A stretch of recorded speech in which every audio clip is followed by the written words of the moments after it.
Let's integrate this problem. First, expand the expression, the integral of sine squared x dx. We have the identity of sine x squared x is equal to 1 minus cosine squared x.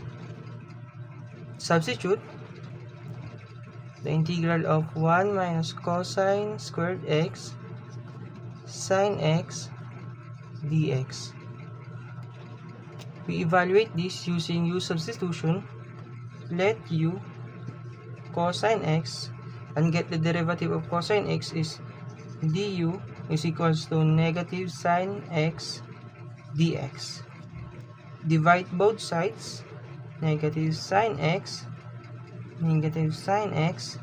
then cancel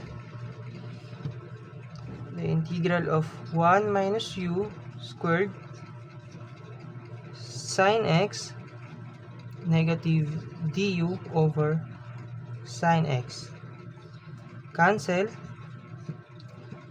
transfer the negative sign, negative, the integral of 1 minus u squared du.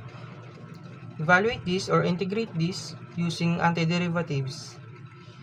Negative, then the antiderivative of 1 is u minus u raised to 3 over 3 plus c.